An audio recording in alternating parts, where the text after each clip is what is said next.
The altar was where dreams came to die. And as Sorrel stood before the gathered nobility in her borrowed white gown, she knew her execution was about to begin.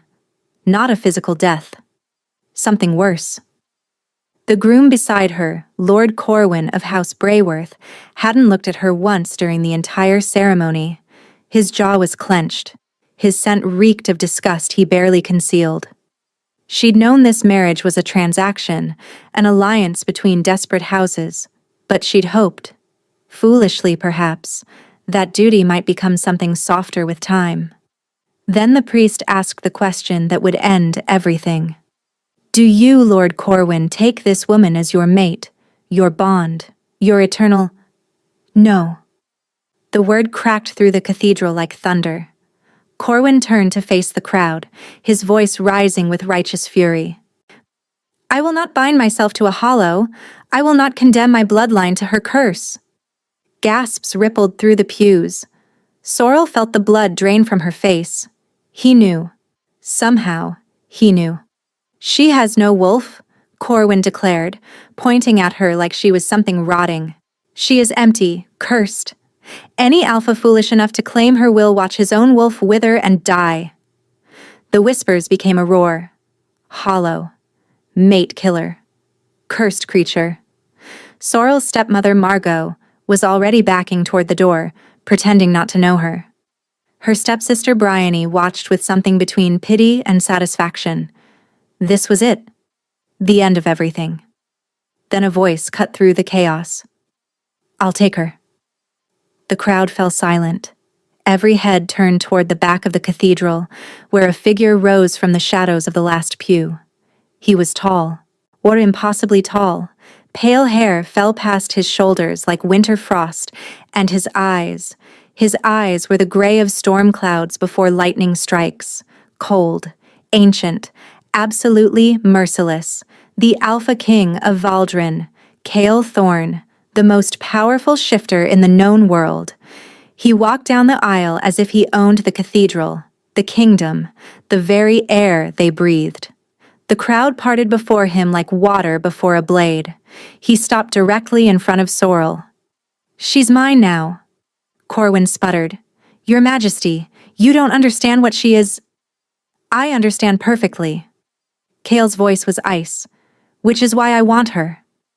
He extended his hand to Sorrel, and despite every instinct screaming at her to run, she took it. His skin was cold, deathly cold, as if winter lived beneath his flesh. I will marry you, he said quietly, for her ears alone. I will protect you. I will give you everything you need. His grip tightened almost imperceptibly. But understand this. I will never love you. That is the one thing I cannot give. Sorrel stared into those storm-gray eyes and saw something she hadn't expected. Pain. I understand, she whispered. Neither of them knew how impossible that vow would be to keep. The Cathedral of Ashford had been decorated for a celebration. White roses climbed the ancient stone pillars. Candles flickered in iron sconces, casting dancing shadows across the faces of 300 guests. The air smelled of incense and anticipation. It smelled like hope. Sorrel had almost let herself believe it. She stood at the altar in a gown that had belonged to her mother. The silk yellowed with age, but still beautiful. Her stepmother had wanted to burn it years ago, but Sorrel had hidden it, preserved it, dreamed of this moment when she would wear it and finally become someone worth keeping. 23 years old and already passed between 3 failed betrothals. Each time, the truth had emerged. Each time, she'd been sent back to her stepmother's house in disgrace. No wolf, they whispered. Hollow creature. Her own father had died when her wolf failed to emerge at 16. At least, that's what Margot claimed. Sorrel suspected the truth was far darker, but she had no proof. Only the memory of her father's frightened eyes the night before he'd been found dead in his study. Now she was here, at what should have been her salvation. Lord Corwin Brayworth wasn't handsome, wasn't kind, wasn't anything she would have chosen for herself. But he was titled, and his house needed the Ashford lands, and his mother had assured Margot that he didn't care about the rumors. Lies. All lies. Sorrel had seen the disgust in his eyes from the moment they'd met, had smelled the revulsion beneath his false courtesy. But she'd told herself it didn't matter. Once they were bonded, once she proved she could be a good wife, surely. No. The word shattered everything. She watched Corwin turn to the crowd, watched his face twist with performative outrage, and understood with horrible clarity that this had been planned. He'd never intended to marry her. This public rejection was the point, a spectacle, a warning to anyone else who might consider taking the hollow bride. "She has no wolf," he announced, and the cathedral erupted. Sorrel stood frozen at the altar. She couldn't move, couldn't breathe. The faces of the crowd blurred into a mass of judgment and horror, mouths moving, fingers pointing, but she heard nothing except the roaring in her own ears. This was worse than the other rejections. Those had been private, quiet. This was annihilation. She searched the crowd for her family, found her stepmother Margot already halfway to the door, face composed in careful denial. Found her stepsister Bryony watching from the third pew, beautiful as always, her expression carefully neutral. No one would help her. No one ever had. "The marriage is void," Corwin declared. "I demand this creature be removed from my presence and returned to whatever hole she crawled from." The priest looked helplessly between them. The guards at the door shifted uncertainly, awaiting orders. And then, "I'll take her." The voice came from the back of the cathedral, deep, cold, commanding in a way that made every wolf in the room immediately submit. Sorrel's head snapped toward the sound. She hadn't noticed him when she'd walked down the aisle. He'd been sitting in the last pew, shrouded in shadow, just another guest at a wedding he had no reason to attend. But now he stood, and she understood why she'd missed him. He wasn't just a guest. He was a predator who had been hiding his presence, dampening his aura, watching from the darkness like a wolf waiting to strike. Alpha King Cale Thorn of Valdren. Sorrel had heard stories. Everyone had. The king who never smiled. The ruler whose territory stretched across 3 mountain ranges and 2 great forests. The alpha whose power was so immense that other kings paid tribute rather than risk his displeasure. The king who, at 34, remained unmated despite a decade of princesses and noblewomen throwing themselves at his feet. He walked toward her now, and the crowd parted like the sea before a storm. Up close, he was terrifying. Beautiful in the way a glacier was beautiful, all sharp edges and frozen depths, and the promise of destruction. His skin was pale, almost bloodless. His eyes were the gray of winter skies, and when he stopped before her, she felt cold radiating from him like he'd been carved from ice. "Your Majesty?" Corwin stammered, dropping into an awkward bow. "This woman is cursed. She's a hollow. Surely you don't want—" "I know exactly what she is." Cale's gaze never left Sorrel's face. "That's precisely why I'm claiming her." Murmurs swept through the crowd. Confusion. Disbelief. Why would the most powerful alpha in existence want the most worthless omega? Sorrel didn't understand either. She stared up at him, searching his face for mockery, for cruelty, for some hint of the trap this had to be. She found nothing. His expression was as empty as a frozen lake. "You're making a mistake," Corwin insisted, a desperate edge creeping into his voice. He'd clearly expected to humiliate her completely, and now his performance was being upstaged. "The hollow curse is not your concern." Kyle extended his hand to Sorrel. "Come." It wasn't a request. Sorrel looked at his hand, at the pale, elegant fingers, at the ring bearing the seal of Valdren, a snarling wolf wreathed in frost. She could refuse. She could stay here, face the consequences, let Margot sell her to whoever would take damaged goods. Or she could go with this cold, terrifying king who wanted her for reasons she couldn't fathom. She took his hand. His touch was ice. Not metaphorically, actually, physically cold, like gripping snow. She flinched but didn't pull away. Something flickered in his gray eyes. Surprise, perhaps, or curiosity. "She's mine now," he announced to the stunned cathedral. "Any challenge to this claim will be considered an act of war against Valdrin." No one challenged, no one dared. He led her down the aisle, past the gaping nobles, past her horrified stepmother, past her silent stepsister. His grip on her hand remained firm and frozen. At the cathedral doors, a carriage waited. Black lacquer trimmed with silver. 4 massive horses with coats the color of midnight. Cale handed her inside, then followed, settling on the seat across from her. The door closed. The carriage began to move.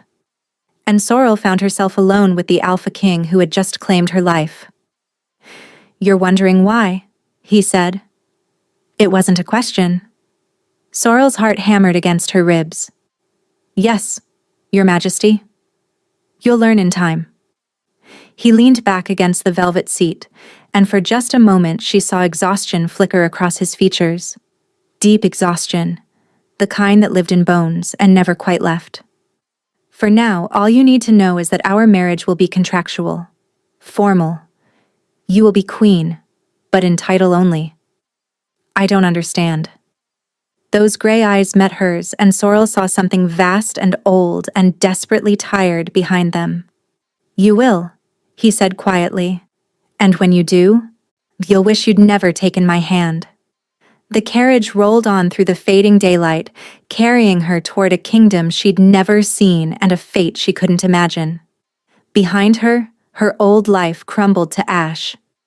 Ahead, something far more dangerous waited. The journey to Valdrin took 3 days. Sorrel spent most of it alone in the carriage.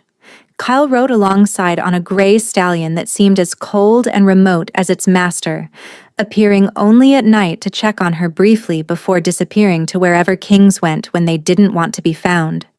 She told herself she was grateful for the solitude. Time to think. Time to prepare. But preparation required understanding, and she understood nothing about what was happening to her. The landscapes changed as they traveled north.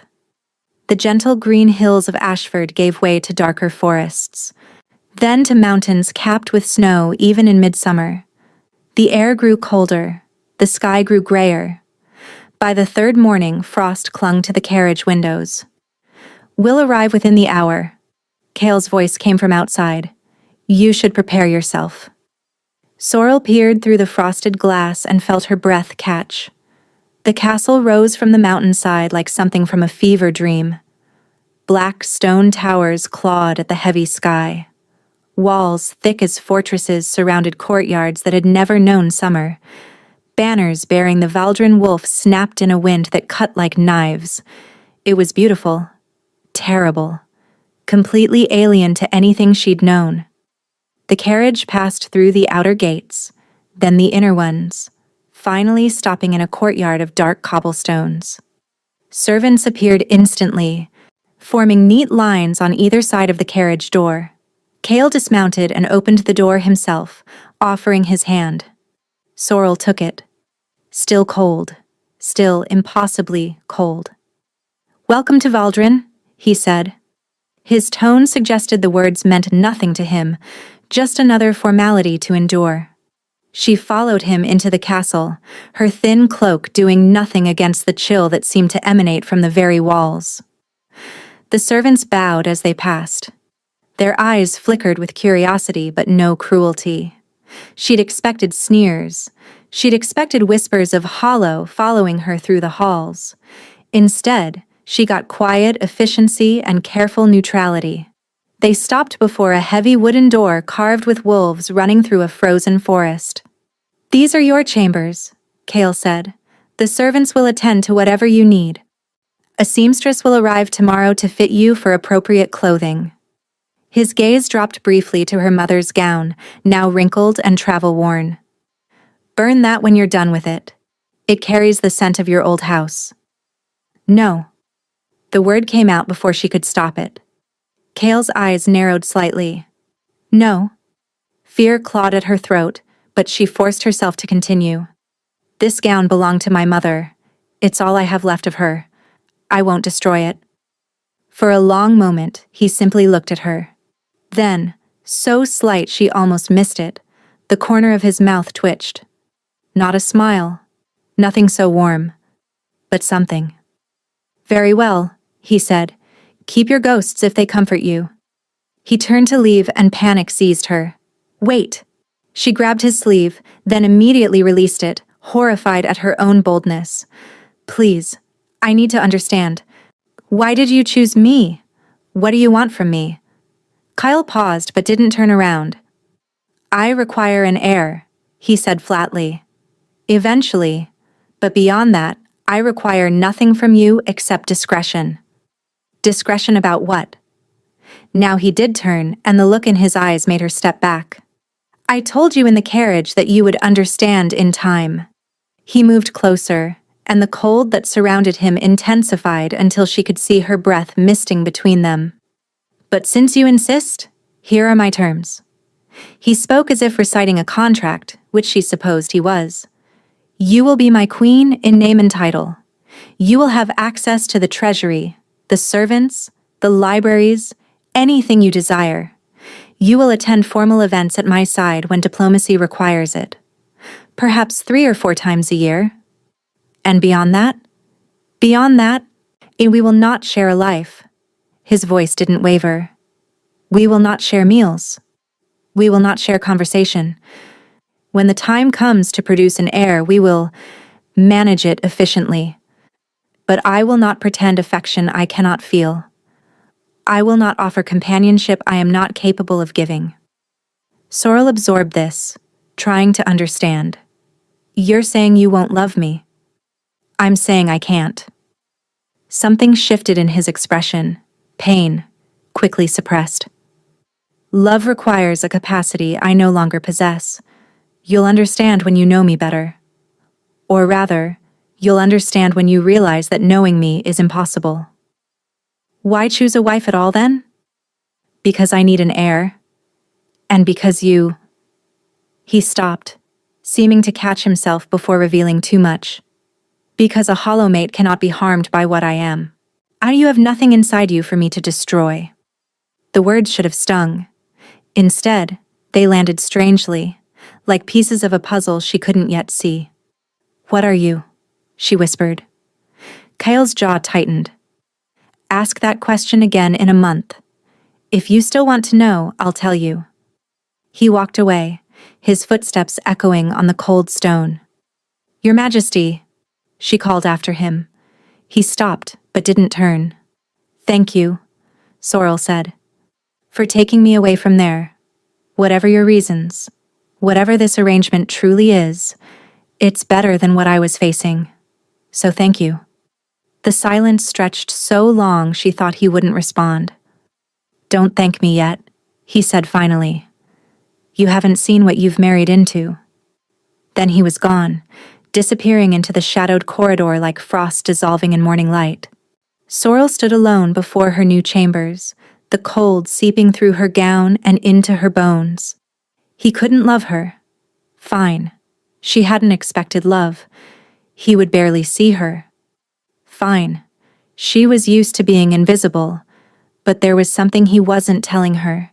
Something about himself. About why he'd really chosen her. About what haunted those ancient gray eyes. She would find out. She had nothing left to lose. The council chamber was colder than anywhere else in the castle, which was saying something. Sorrel sat in a high-backed chair at a long obsidian table, trying not to shiver visibly. Across from her, 3 advisors in dark robes reviewed documents with expressions of careful neutrality. At the head of the table, Kale presided like a statue carved from ice. The marriage contract, the eldest advisor announced, sliding a thick sheaf of parchment toward her. His Majesty has outlined the terms. We'll review them formally for the record. Sorrel glanced at Kale, but his face revealed nothing. It never did. Term 1. The advisor continued. The marriage is binding and cannot be dissolved except by death. The queen will receive full protection under the laws of Valdrin and will be granted all titles, honors, and privileges befitting her station. Fair enough. Standard language. Term 2. The queen will receive a personal allowance of 10,000 gold marks annually to be spent at her discretion without oversight or approval. Sorrel blinked. That was more money than her stepmother's entire estate generated in a decade. Term 3. The queen will be provided with a staff of servants chosen specifically for their discretion. The advisor paused meaningfully. His Majesty has authorized the employment of servants who are either mute, sworn to silence under magical binding, or otherwise unable to speak of what they observe within the queen's private chambers. Something cold that had nothing to do with temperature slid down Sorel's spine. He was protecting her secret. Even now, without her asking, he was ensuring that whatever happened in private would never become public knowledge. Term 4. The advisor pressed on. The queen will provide an heir to the throne of Valdrin within the first 5 years of marriage. The specifics of how this is to be accomplished will be determined privately between His Majesty and the queen. Heat crept up Sorrel's neck despite the cold. 5 years. That seemed both terrifyingly soon and absurdly generous given the clinical nature of everything else. Term 5. His Majesty and the Queen will not share living quarters. They will not take meals together except during formal occasions. They will not... The advisor hesitated, something flickering in his watery eyes. They will not share affection, companionship, or any expectation of emotional connection. Sorrel kept her face composed. This was what he'd promised. What she'd agreed to. Why did hearing it spoken aloud make her chest ache? Term 6, and final. The advisor set down the parchment. Under no circumstances will the Queen make any attempt to discover, investigate, or interfere with His Majesty's private condition. Any breach of this term will result in immediate dissolution of the marriage and the Queen's return to her family of origin. Private condition. Sorrel's eyes snapped to Kale. He met her gaze without flinching, without explaining, without offering anything at all. "Do you accept these terms?" the advisor asked. Before Sorrel could respond, the chamber doors burst open. "This farce ends now." Margot swept into the room like a storm made flesh. Her dark hair was immaculate, her traveling cloak pristine despite 3 days of hard riding. Behind her, looking far less confident, came Bryony. "Lady Ashford," the advisor said stiffly, "you were not invited to these proceedings." "I don't need an invitation to stop my stepdaughter from making the worst mistake of her life." Margot fixed her cold gaze on Kale. "Your Majesty, I must respectfully inform you that you've been deceived. This woman is damaged goods, broken, worthless. Whatever she's promised you, whatever claims she's made, they're lies." "She's made no claims," Kyle said, his voice dangerously soft. "She's made no promises. She stood in your wretched cathedral and let your chosen groom humiliate her in front of 300 witnesses, and she said nothing in her own defense." Margot faltered. "Your Majesty, I'm not finished." Kyle rose from his chair, and the temperature in the room dropped so sharply that Sorrel saw ice crystals forming on the water glasses. "You sold her to a man who never intended to honor the match. You let her be publicly denounced as cursed and hollow and worthless. And now you ride 3 days to interfere with her one chance at a life beyond your cruelty?" "You don't understand what she is," Margot said, but her voice had lost its edge. "I understand exactly what she is." Kale's eyes had gone from gray to silver, something ancient and terrible stirring in their depths. "The question you should be asking, Lady Ashford, is whether you understand what I am." Margot went pale. "The contract stands," Kale continued. "The wedding will take place in 3 days. You and your daughter are welcome to attend as guests, but any further attempt to interfere will be treated as an act of aggression against the crown of Valdrin." He paused, letting the threat settle. Do I make myself clear? Perfectly, Your Majesty. Margot performed a curtsy so shallow it bordered on insult, then turned to leave. But Bryony lingered. Her stepsister approached carefully, hands clasped in front of her, every movement calculated to appear harmless. She was beautiful as always. Golden hair, cornflower eyes, the kind of delicate features that made men write poetry. "Sorrel," she said softly, "may I speak with you privately? Just for a moment?" "No," Kale said. "It's family business, Your Majesty." Bryony's smile was honey over poison. "Surely you can allow sisters a moment of—" "She is no longer your family." Kale moved to stand beside Sorrel, and she felt the cold of him like a shield. "She is mine now. Her business is my business. Say what you came to say, or leave." Bryony's mask slipped for just a moment, revealing the spite beneath. "Very well." She looked at Sorrel with something that might have been pity if it weren't so clearly triumph. "I came to warn you, sister. The king seems protective now, but men always lose interest eventually. And when he discovers what you truly are, when he realizes you can never give him what he needs."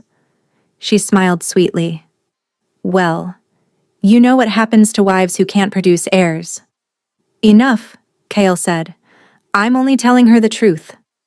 Bryony was already backing toward the door, her mission complete.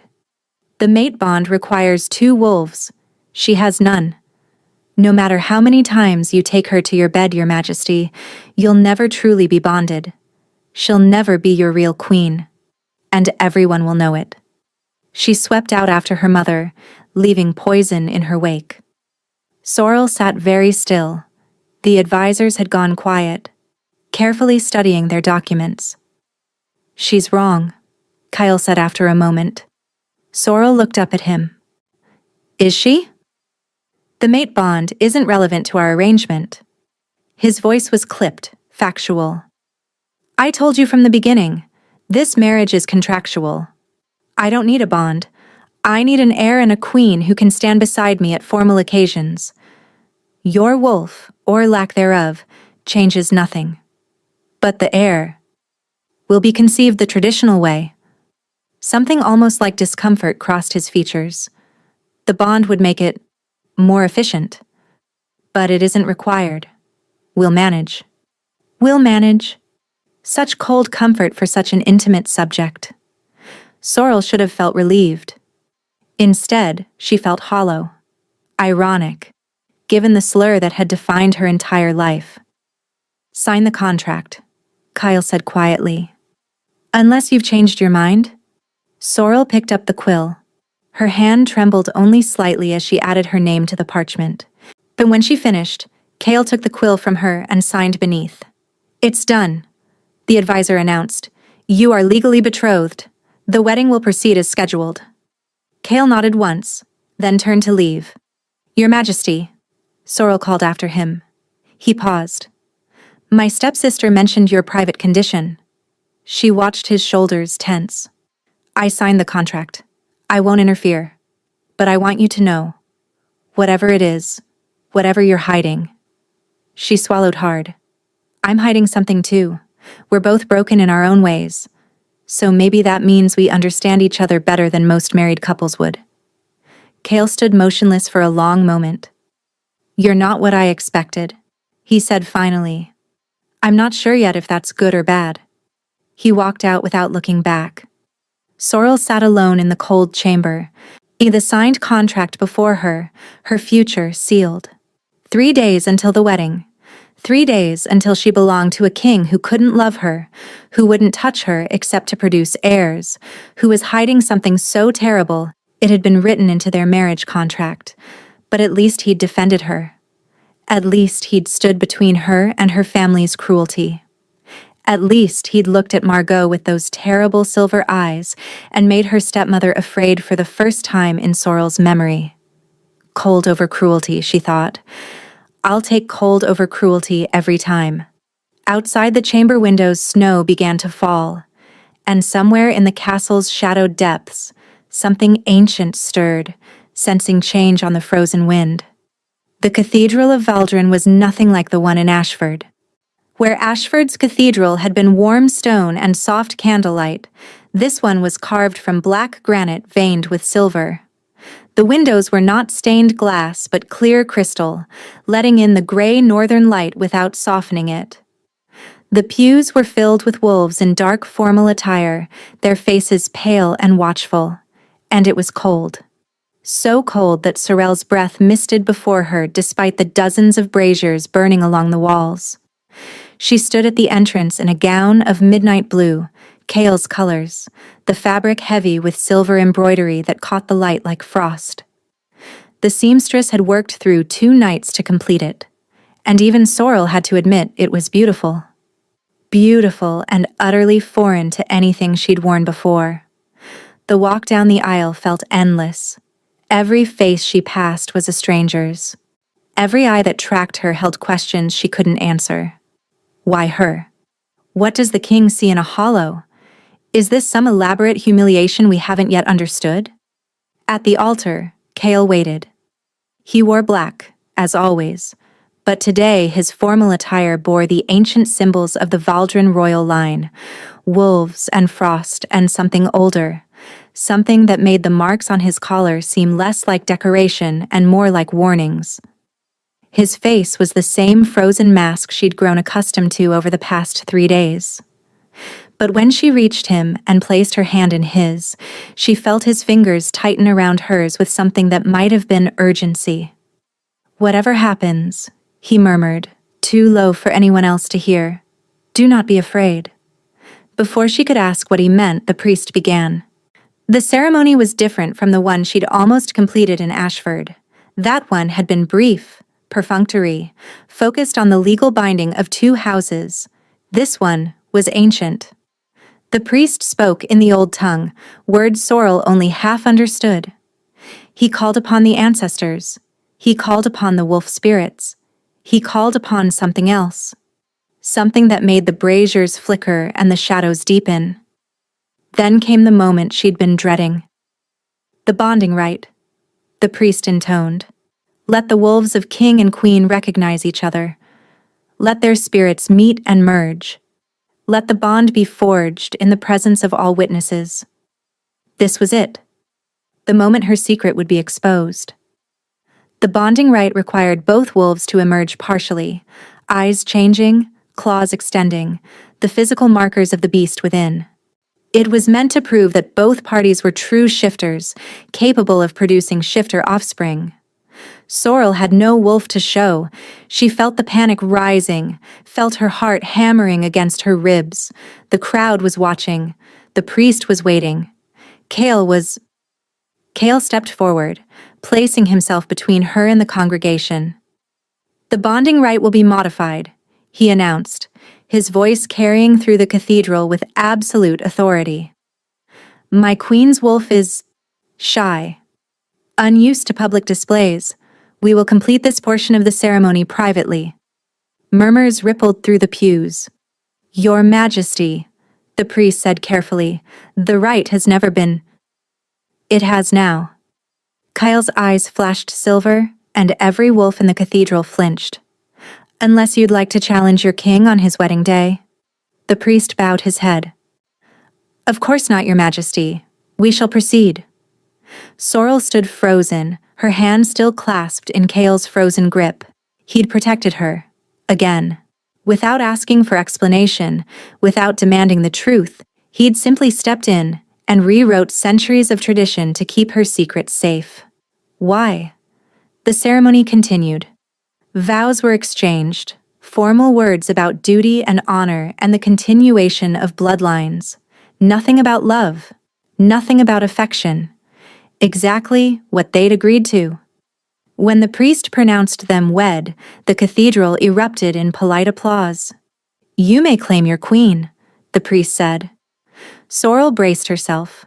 The claim required a bite, teeth on flesh, a mark that would scar and never fully fade. It was intimate, it was permanent, and it would require her to bare her neck, to reveal skin she'd kept hidden for years. But Kale didn't reach for her throat. Instead, he lifted her hand.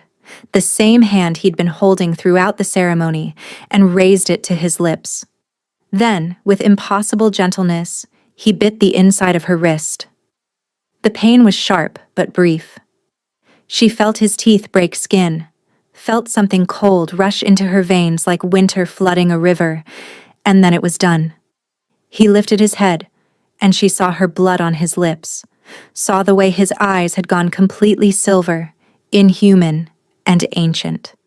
"Mine," he said, and the word resonated with power that made her knees weak. The crowd murmured. This wasn't traditional. The claim should have been on the neck, visible to all, a permanent mark of possession. But Sorel understood. He'd claimed her somewhere she could hide, somewhere she could cover with a sleeve or a bracelet. He'd given her ownership of her own visibility, even in this. "Yours," she whispered back, because the ritual required response. And for just a moment, something flickered in those silver eyes, something almost warm.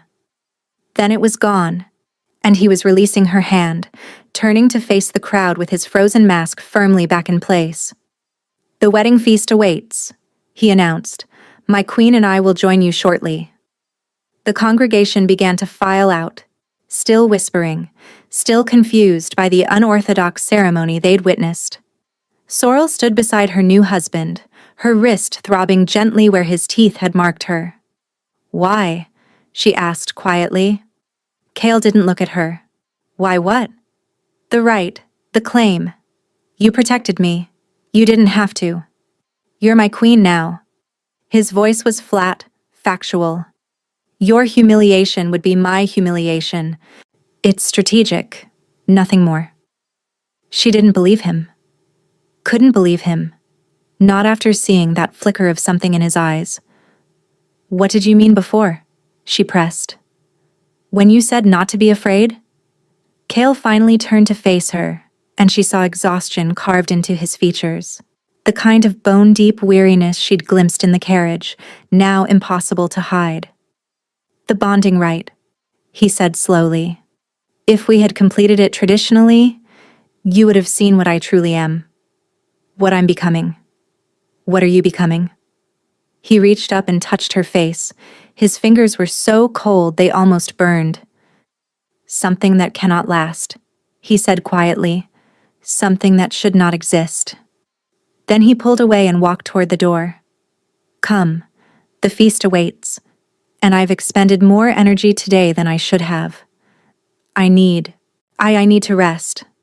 Sorel followed, her mind spinning with questions, but as she watched him walk, saw the way he steadied himself against the doorframe for just a moment, saw the slight tremor in his hands, a terrible suspicion began to form. He wasn't just cold. He was dying. The wedding feast passed in a blur of faces and names Sorel would never remember. She sat beside Cale at the high table, accepting congratulations from nobles whose smiles never reached their eyes, eating food she couldn't taste, drinking wine that did nothing to warm the chill in her bones. Cale barely ate at all. He pushed food around his plate, lifted his goblet to his lips without drinking, spoke only when directly addressed. And every time she looked at him, she saw him growing paler. By the time the feast ended and the servants escorted her to the royal chambers, Sorel was shaking with a combination of nerves and dread. The room was massive. A fire roared in the hearth, doing little against the cold that seemed to seep from the walls themselves. The bed was a monument of dark wood and silver silk, large enough to lose herself in. The servants dressed her in a nightgown of white gossamer, brushed her hair until it fell in dark waves down her back, then bowed and retreated. She was alone. For nearly an hour, nothing happened. Sorel sat on the edge of the bed, hands clasped in her lap, trying to control her breathing. She'd known this was coming. It was in the contract. She'd agreed to produce an heir, but agreement and reality were very different things. Then the door opened. Cale entered quietly, closing it behind him with a soft click. He'd changed from his wedding clothes into a simple white shirt and dark trousers, his feet bare against the cold stone floor. In the firelight, he looked younger. more vulnerable, almost human. "You're afraid," he said. It wasn't a question. Sorrel lifted her chin. "Should I be?" He approached slowly, giving her time to retreat. When she didn't, he stopped a few feet from the bed. "I'm going to tell you something," he said. "And then I'm going to give you a choice." Sorrel waited. "I am not like other shifters." He spoke carefully, each word measured. "My wolf is old. Older than any wolf should be. It was passed down through my bloodline, the same wolf inhabiting king after king, growing more powerful with each generation. That's possible? Possible and terrible." His mouth twisted. "The wolf is too strong now, too ancient. It's consuming me from the inside out, freezing me slowly as it takes over."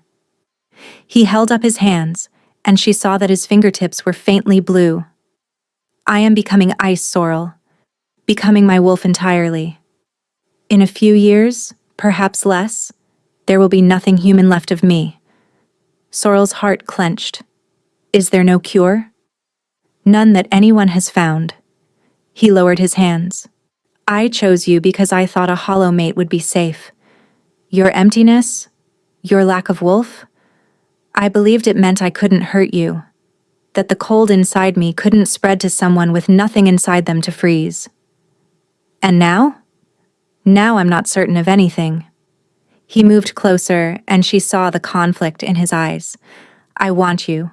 I shouldn't. Wanting is dangerous. Feeling is dangerous, but I want you anyway. And I need to know if you want me, knowing what I am." Sorrel stood from the bed. She crossed the distance between them, stopping close enough to feel the cold radiating from his skin like winter wind. "I've been called hollow my entire life," she said quietly. "Empty. Worthless. Cursed. I've been rejected by 3 grooms, humiliated in public, treated as something broken and shameful." She reached up and touched his face, feeling the chill of him seep into her palm. "But you looked at me when everyone else looked away. You protected me when everyone else attacked. You're telling me you're dying, and all I can think is..." She swallowed hard. "At least you're honest about it. At least you're not pretending to be something you're not." "Sorrel, I want you too," she whispered. "I don't understand why, but I do." Something cracked in his expression. Not much. Just a fracture in the ice. Then his mouth found hers. His lips were cold. Gods, so cold. But the kiss was anything but frozen. It was desperate, hungry, the kiss of a man who had denied himself for too long and finally lost the battle. Sorrel gasped against him, and he swallowed the sound. His hands found her waist, her back, her hair.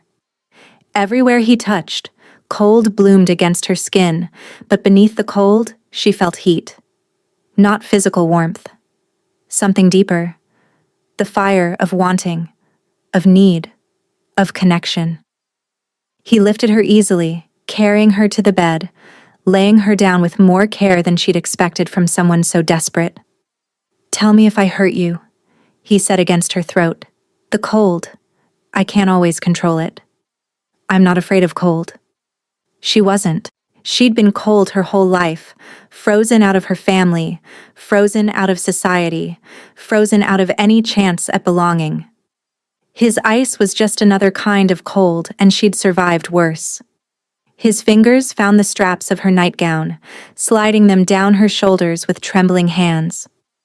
"You're shaking," Sorrel whispered. "I haven't touched anyone in 3 years." His voice was ragged. "I was afraid of hurting them, afraid of losing control. And now?" He looked at her, and his eyes had gone silver again, the wolf rising to the surface. "Now I'm more afraid of dying without ever knowing what this feels like." He kissed her again, and this time there was no hesitation.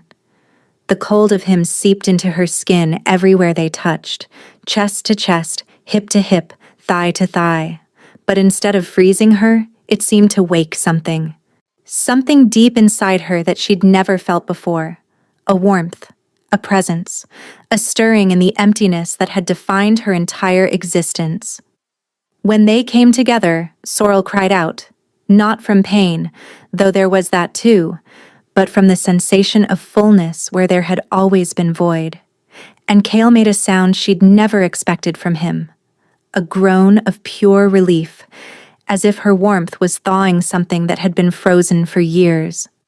They moved together in the firelight, and Sorrel felt the boundaries between them blurring, his cold and her warmth, his wolf and her, whatever she had instead. Something was happening, something neither of them had anticipated. Then Cale stiffened above her. His face contorted with pain. He pulled back, gasping, one hand clutching his chest. "Cale!"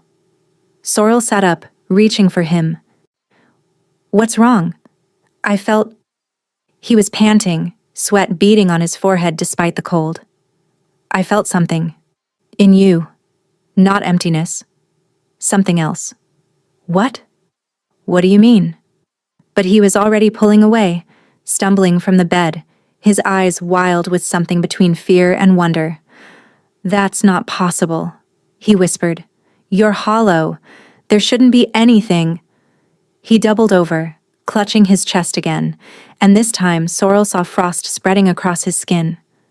Not just at his fingertips, across his arms, his chest, creeping toward his heart. "Cale, stay back." He held up a hand, and she saw the ice crystals forming in his palm. "When we touched, when we connected, my wolf felt something inside you. Something it recognized. Something it wanted." "What does that mean?"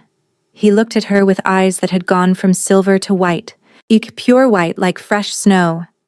"It means you're not empty, Sorrel. There's something inside you. And whatever it is..." He staggered toward the door. "My wolf wants to consume it." He fled the room, leaving Sorrel alone in the tangled sheets, her body still humming with sensation, her mind reeling with horror. She'd always believed she was hollow. What if she'd been wrong? What if something had been sleeping inside her all along? And what if Cale's dying wolf had just woken it up? For 3 days after the wedding night, Cale avoided her. Sorrel took her meals alone. She wandered the castle's frozen corridors alone. She sat in the vast library surrounded by books she couldn't focus on, replaying that night over and over in her mind. Something inside you. My wolf wants to consume it. What did that mean? What was inside her? And she'd been tested as a child, examined by healers and shamans and anyone her father could pay to find her wolf. They'd all agreed. She was empty. A hollow. Born without the spirit that defined their kind. But Cale's wolf had sensed something, and whatever it was, it had terrified him. On the 4th day, she'd had enough of waiting. She found his study by following the trail of cold. Not the general chill of the castle, but something sharper, more intense, the signature of his presence growing stronger as she approached. The door was heavy oak bound with iron. She knocked. No answer. She knocked again. "Go away." His voice was muffled, strained. "No." Silence. Then, so quiet she almost missed it. "Please." Sorrel pushed the door open. The study was a disaster. Books lay scattered across the floor. The desk had been overturned. Frost coated every surface, the walls, the ceiling, the shattered remains of what had once been a window. And in the center of it all, Cale sat with his back against the wall, his knees drawn to his chest, his arms wrapped around himself as if trying to hold himself together. Ice covered him. Not just frost, actual ice, climbing up his arms, spreading across his torso, creeping toward his throat. "Gods," Sorrel breathed. "Cale, I told you to stay away." His teeth were chattering. "I'm losing control. The wolf. It tasted something that night. Something in you.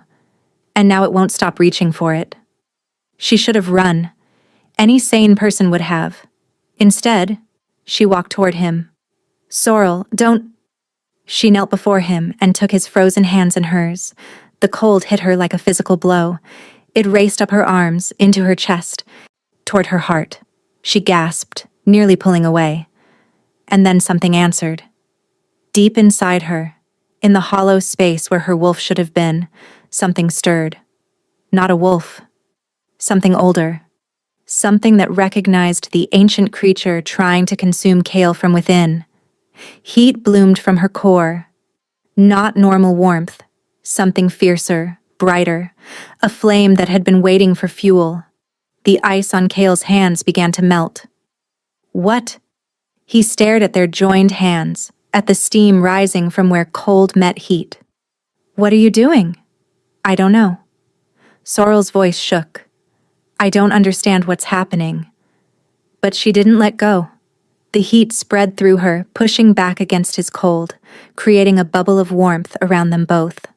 She watched the ice retreat from his arms, his chest, and his throat. Watched color return to his lips, his cheeks. Watched him breathe without pain for the first time since she'd known him. How? He whispered. I don't know, she said again. But I'm not letting go until you tell me everything. What is happening to you? What is your wolf? And what did it sense inside me? Kale closed his eyes. When he opened them again, they were gray once more. Human. Tired. Help me to the couch, he said. This will take some time to explain. She helped him up, guided him to the frost-covered couch, sat beside him as he gathered his strength. The wolf inside me has no name, he began. It existed before names did. The first of our kind carried it, thousands of years ago. When he died, it passed to his son, and to his son's son, and on through the generations until it reached me. An immortal wolf? An immortal hunger. His jaw tightened. It grows stronger with each host, more demanding, more possessive. By the time it came to me, it was already too powerful for any human vessel. My father lasted 32 years before it consumed him entirely. My grandfather, 28.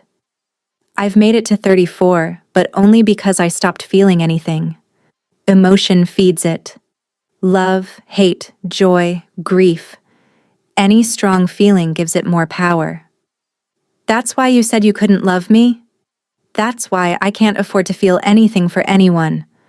He looked at her, and she saw the cost of that discipline in every line of his face. But that night, when we were together, I felt something. For the first time in years, I wanted something beyond mere survival. And my wolf. He shuddered. My wolf tasted something in you that it recognized. Something ancient.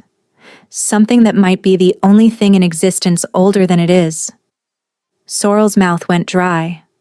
What are you saying? I'm saying you're not hollow, Sorrel. You're a vessel. Like me. But whatever sleeps inside you has been dormant so long that no one could sense it. He reached up and touched her face, and his hand was warm now, warm from her heat. Until my wolf called to it. Called to it? Woke it up. His eyes held hers. I don't know what you are. I don't know what's inside you. But I know this. My wolf wants it. And when my wolf wants something, it eventually takes it. Fear should have consumed her. Instead, she felt strangely calm. Then we need to find out what I am, she said. Before your wolf does something we can't undo. That's not your burden to bear.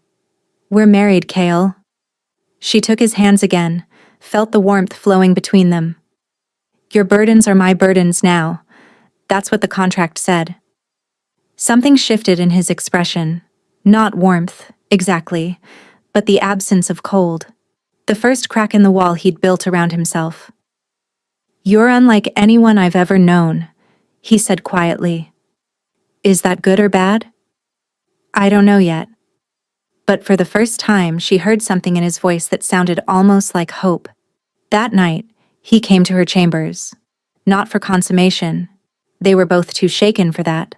But simply to be near her. He lay beside her in the darkness, and she felt his cold slowly easing as her warmth seeped into him. Don't get attached, he murmured against her hair. I'm still dying. So is everyone, she replied. Some of us just have more warning. He laughed. Actually laughed, a rusty sound, unpracticed, but real. I haven't laughed in 3 years, he said. Then you're overdue. She felt him smile against her hair, felt his arm tighten around her waist. This wasn't love. It couldn't be love. He'd told her he couldn't feel it, and she knew better than to hope. But it was something.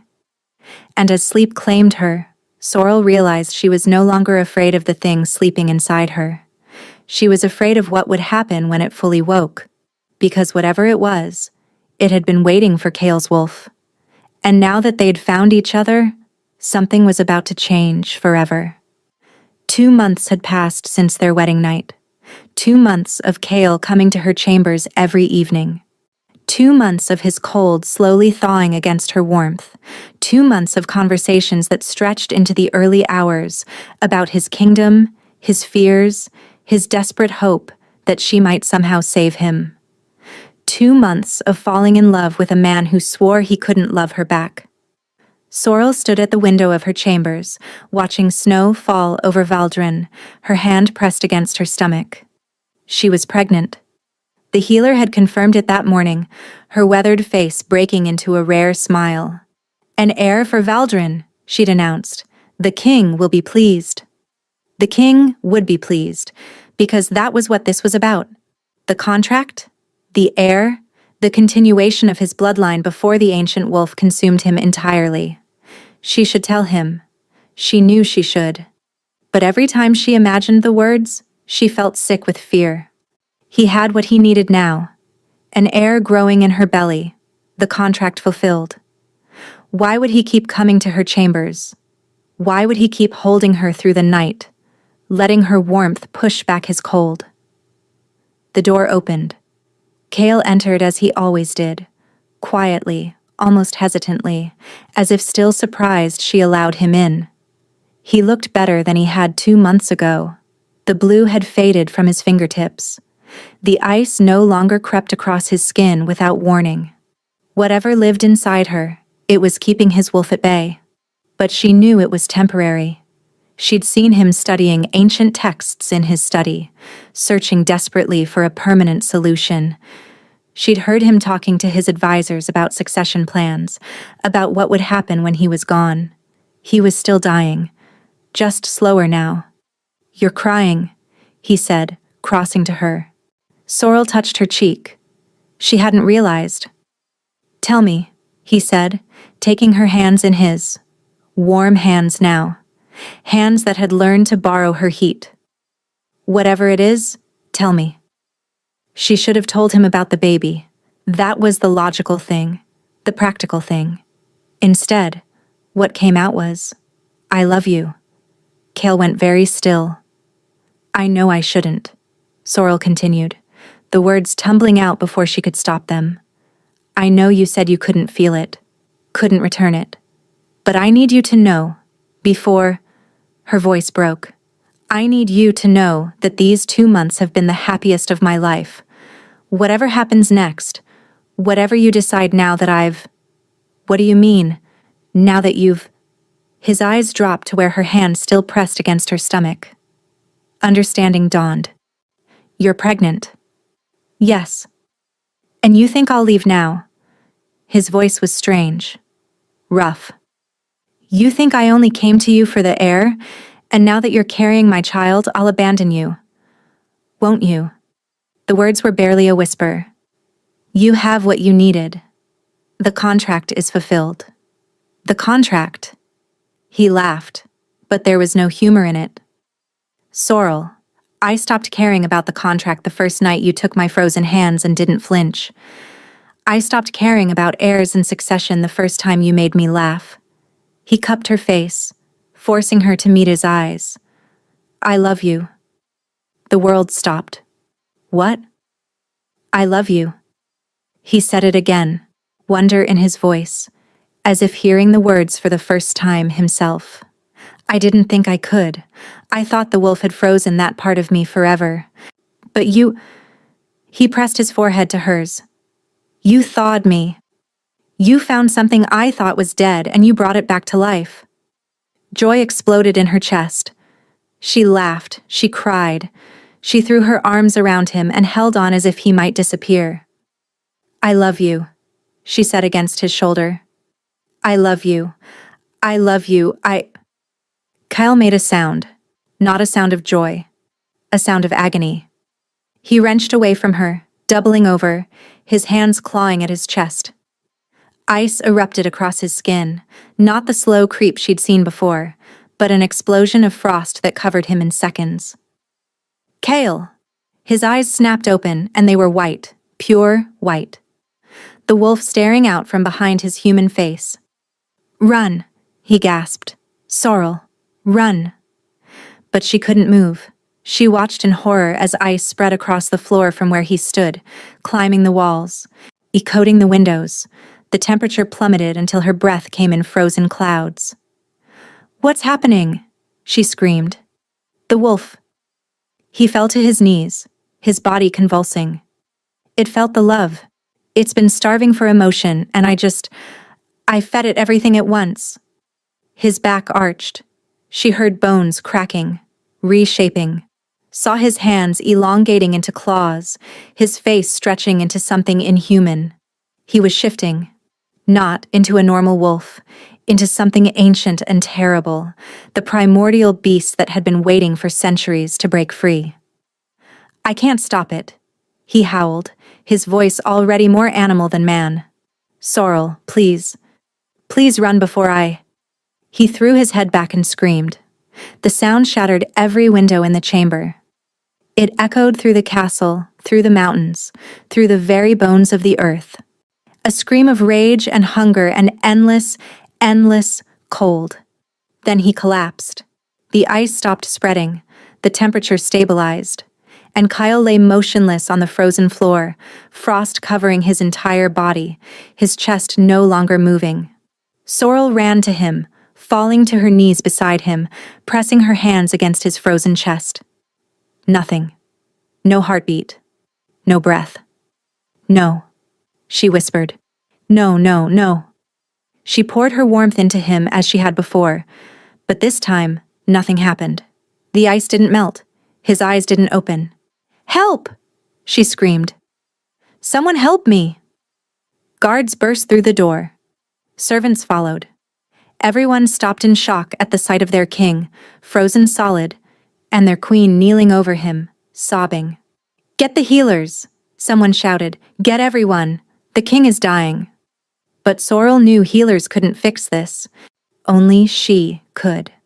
And to save him, she would have to become something she'd spent her whole life being told she could never be. 3 days. 3 days of Kale lying frozen in his chambers, surrounded by warming fires that did nothing, attended by healers who could offer no solutions. 3 days of Sorrel refusing to leave his side, pouring every ounce of warmth she had into his frozen form. 3 days of slowly accepting that she wasn't enough.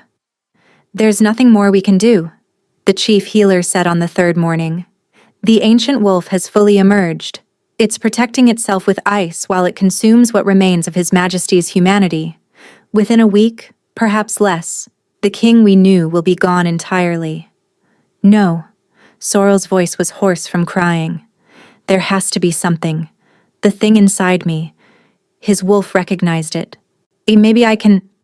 With respect, Your Majesty, you are hollow. You have no wolf, no power to... She's not hollow. Everyone turned. A woman stood in the doorway. Ancient, bent with age, wearing robes of deep crimson that marked her as a keeper of the old ways. Her eyes were milky with cataracts, but they fixed on Sorrel with unsettling precision. High Priestess Verna, the healer stammered. We didn't summon... I summoned myself. The old woman shuffled into the room, her gaze never leaving Sorrel. I felt it 3 days ago. The awakening, the stirring of something that hasn't moved in 1,000 years. Sorrel stood, her heart hammering. You know what's inside me? I know what you are, child. Verna stopped before her, reaching up to touch Sorrel's face with papery fingers. You carry the first flame, and the primordial fire that existed before wolves, before shifters, before humanity itself. You are the mate the ancient wolf has been seeking since the beginning of time. That's impossible, the healer protested. The first flame is myth. Legend. It exists. Verna's voice cracked like thunder. It has always existed. But 1,000 years ago, a jealous priestess bound it, hid it, and ensured it would sleep until the world ended. Her clouded eyes narrowed. Or until someone woke it. Sorrel's mind raced. If I carry this first flame, why did everyone always sense emptiness in me? Because the binding is still in place. Verna turned her gaze to Cale's frozen form. The fire sleeps. It stirs now because the ancient wolf called to it, but it cannot fully wake while the binding holds. Then how do I break it? You must find the one who placed it. Verna's expression darkened. Blood magic requires blood to undo. Whoever bound the first flame inside you used their own essence to seal it. Only by confronting them and taking back what was stolen can you set it free. But the binding was placed 1,000 years ago.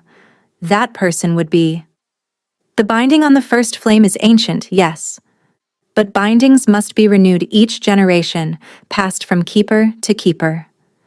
Verna's gaze sharpened. Who raised you, child?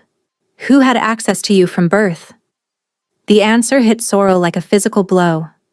Margot, her stepmother, the woman who had appeared in her father's life when Sorrel was barely 3 years old. The woman who had insisted Sorrel was cursed, was hollow, was worthless, and the woman who had been present for every test, every examination, and every healer's visit that confirmed Sorrel had no wolf inside her. My stepmother, Sorrel breathed. She's been binding me my whole life. Then you know what you must do. Verna stepped back. Find her. Confront her. Take back your fire. She looked at Cale. Before the wolf devours what remains of your mate. Sorrel turned to the guards. Prepare my horse. I'm riding to Ashford. Your Majesty, in your condition. The healer began. My condition is carrying the only thing that can save my husband. Sorrel's hand went to her stomach, to the new life growing there. I won't let my child be born without a father. And I won't let Kyle die because I was too afraid to face the woman who's been lying to me since I was 3 years old. She looked at Cale one more time, at his frozen face, his still chest, and the ice that was slowly creeping inward toward his heart. I love you, she whispered. Hold on for me. I'm going to save you. Then she ran. The ride to Ashford took 2 days at full gallop. Sorrel pushed her horse until it foamed, slept only in brief snatches, ate only what she could consume in the saddle. Every moment she wasted was another moment the ice crept closer to Cale's heart. She arrived at her childhood home as the sun was setting, painting the stone walls in shades of blood and gold. Margot was waiting on the steps, as if she'd known Sorrel would come. Stepdaughter. Her voice was honeyed poison, and the same tone she'd used for 20 years. I heard about your husband's unfortunate condition, such a tragedy. Enough? Sorrel dismounted, her legs shaking with exhaustion but her voice steady. I know what you did. I know what I am. And I know you've been binding the first flame inside me since I was a child. Something flickered in Margot's eyes. Surprise, quickly masked. I have no idea what you're... The High Priestess of Valdrin told me everything. Sorrel climbed the steps, stopping just below her stepmother. Blood magic. Bindings pass through generations. You've been the keeper of this curse, haven't you? Making sure I never knew what I truly was. Margot's mask cracked, her beautiful face twisted into something ugly, honest, real. You want the truth, girl? Fine. She spread her arms. Yes, I bound you. I've been binding you since the day I married your pathetic father. Because I was charged with keeping the first flame contained, just as my mother was. and her mother before her. Why? Because the first flame must never unite with the ancient wolf. Margot's voice rose. 1,000 years ago, a priestess had a vision. If fire and ice come together, if the primordial powers merge, they will either save the world or destroy it. My order was tasked with ensuring they never got the chance. So you made me believe I was worthless. Sorrel's fists clenched. You convinced me I was hollow, empty, cursed. I did what was necessary, Margot shouted. Do you have any idea what you are, what you could become? If the first flame fully awakens inside you, there's no telling what. My husband is dying. The words stopped Margot cold. The ancient wolf is consuming him. Sorrel continued, her voice breaking. He's frozen solid, and every hour the ice moves closer to his heart. The only thing that can save him is the fire you've kept locked inside me for 20 years. She stepped closer, close enough to see the fear in her stepmother's eyes. Release the binding. I can't. Can't or won't. Both. Margot lifted her chin. The binding is tied to my life force. The only way to break it is to kill you? They both turned. Bryony stood in the doorway, her face pale, her hands trembling at her sides. I heard everything, she said quietly. I've been listening since you arrived. She looked at her mother with something between horror and grief. You killed father, didn't you? That's why he died so suddenly when Sorrel was 16. He found out what you were doing to her. Margot's expression flickered. Bryony, darling, you don't understand. He left a letter. Bryony's voice was steady despite the tears streaming down her face. Hidden in his study. I found it years ago, but I didn't understand it. He wrote about the binding, about the flame, about how he was going to stop you. And then he was dead. He was going to ruin everything. Margot's voice had gone cold. He was going to expose the order, release the flame, and doom us all. I did what I had to do. You murdered my father, Sorrel whispered. I saved the world. No. Sorrel stepped forward, and for the first time she felt something stir inside her. Not the gentle warmth she'd shared with Kale. Something fiercer, angrier. You saved yourself. You kept power you had no right to keep. And you let me suffer my entire life because you were too afraid of what I might become. Heat bloomed in her chest. Her hands began to glow. Margot's eyes went wide. That's not possible. The binding is breaking. Sorrel looked at her hands, at the flames licking between her fingers without burning her. You said it was tied to your life force, but I don't need to kill you to take it back. She reached out and grabbed Margot's wrist. The binding snapped. Not gently. Violently. Like a chain shattering under unbearable pressure. Sorrel felt it rush through her, the full force of the first flame roaring to life after 1,000 years of sleep. Fire erupted around her. Not destructive fire. Transformative fire. Burning away everything false. Everything that had been used to contain her. Margot screamed, knee collapsing as the binding that had sustained her for decades was ripped away. She aged before their eyes, 40, 50, 60 years catching up in seconds as the stolen life force returned to its rightful owner. Sorrel! Bryony cried out, shielding her face from the heat. You have to control it. But Sorrel didn't want to control it. She wanted to unleash it. She wanted to burn away every lie, every cruelty, and every year of believing she was worthless. Then she remembered. Kyle, her husband, her mate. The man frozen in Valdrin waiting for her to save him. Sorrel closed her eyes and pulled the fire inward. It fought her. The first flame was wild, untamed, and furious at being contained for so long. But she was stronger. She was its vessel, its home, and she would not let it destroy the world she was trying to save. Slowly, the inferno subsided. The flames retreated into her skin, into her bones, into the hollow space that had never been hollow at all. When she opened her eyes, Margot lay unconscious on the ground, ancient and withered but alive. And Bryony was staring at her with a mixture of awe and terror. "Go," Bryony whispered. "Save your king. I'll deal with her." Sorrel nodded once. Then she mounted her horse and rode. She reached Valdrin 2 days later, at dawn. The castle was silent as she ran through the corridors, her body blazing with barely contained power. Servants pressed against walls to let her pass, their eyes wide at the flames dancing across her skin. She burst into Cale's chambers. He looked worse. The ice had spread completely, covering him from head to toe, only his face still visible beneath the frost. His lips were blue. His skin was white as snow, but she could still feel him. Through the mate bond that had formed without either of them realizing, through the connection between fire and ice that had existed since the beginning of time, she could feel him fighting. "I'm here," she said, climbing onto the bed beside him. "I found it. I found me." She placed her hands on his frozen chest and let the first flame loose. Fire poured out of her, not destructive fire, but primordial fire, the heat that had existed before the sun. It crashed against the ancient ice, and for a terrible moment she felt them war against each other. Then something shifted. The flames didn't destroy the ice, they merged with it.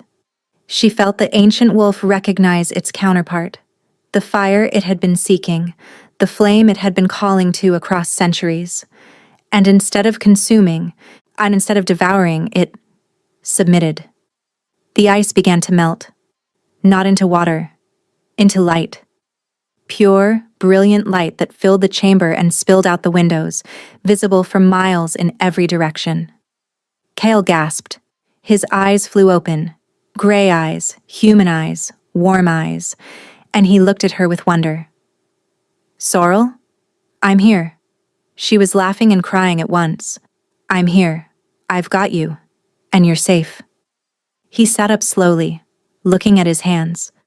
Hands that were no longer frozen. Hands that radiated gentle warmth instead of killing cold. "The wolf," he said slowly. "It's still there. But it's quiet. Peaceful." He looked at her with dawning understanding. "What did you do?" "I woke up." She took his hands in hers, and where they touched, fire and ice danced together in perfect harmony. "I was never empty, Kyle. When I was carrying the other half of your soul, the flame to your frost, we were always meant to find each other." He pulled her into his arms and kissed her. A real kiss, warm and desperate and full of everything he'd been afraid to feel. "I love you," he said against her lips. "I love you too." She pulled back to look at him. "And I have more news." She took his hand and pressed it against her stomach. Cale's breath caught.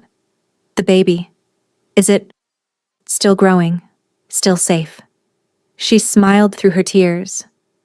"Our child will carry both fire and ice, the first of a new bloodline, the first generation in 1,000 years that won't be cursed." He kissed her again, and again, and again, until she lost count. Outside, the sun rose over Valdrin, warming the kingdom for the first time in centuries.